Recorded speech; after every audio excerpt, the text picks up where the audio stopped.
Wally and other savers need to be on the lookout. They are the savers in danger of falling rates, it pays to keep an eye on the latest moves, of expiring fixed rate accounts because their money might get dumped in a very low rate one, and of the bonuses which self-destruct after a few months. The whole picture could get even gloomier for savers this week if the Bank of England cuts its base rate on Thursday. It's the one all the other players tend to follow. There's nothing firm underneath for people relying on an income from interest. In this climate, even the canniest savers will have to tighten their belts. Well, David Braithwaite is a financial advisor and he's with us to give us some pearls of wisdom.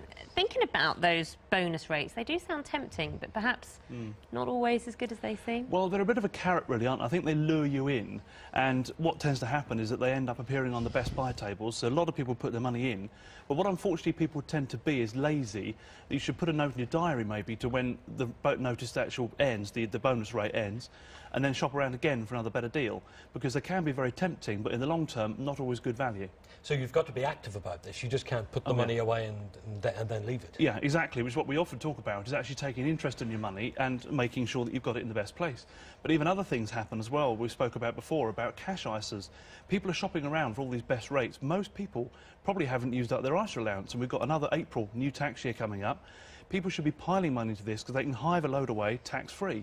And some of the rates on there are still pretty good without having to go off these bonus saving accounts. OK, so that's one of the things we should be looking at. But interest rates are predicted to go down this week. What other things should we be checking off our list? Well, a lot of people have got tiered savings accounts, so what happens is that the more money you put into the savings account, the higher the rate can sometimes go. And it's worth finding out sometimes at what level you might just tip over into the next paying account. And it may just be such a small, silly amount, but you could just get yourself a lot more interest from it. The other thing, of course, is mortgages. At the moment, if you're not getting such a good return on your investments and savings, look at maybe paying off some debt. And effectively what you're doing is you're getting the equal amount of interest against your mortgage that you would have got in savings. Dare we mention the stock market?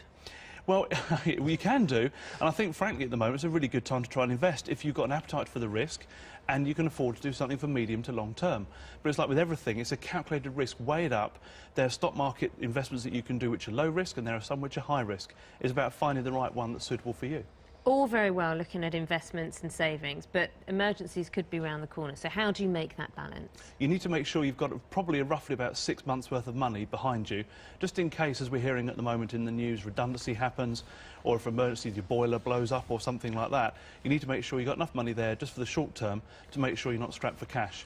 And maybe things like your mortgage, instead of paying it all off the mortgage, you pay some of it and keep some of it back just for those short-term needs. But the price you pay for that is that if you need to keep money somewhere where it's handy, you'll get far less for it. You will at the moment, unfortunately, yeah. That's the pros and the cons of the mortgages versus savings. Sadly, there's more savers than there are mortgage holders, but it is a case of doing your homework, shopping around and making sure you've got the right rate and take a keen interest in it.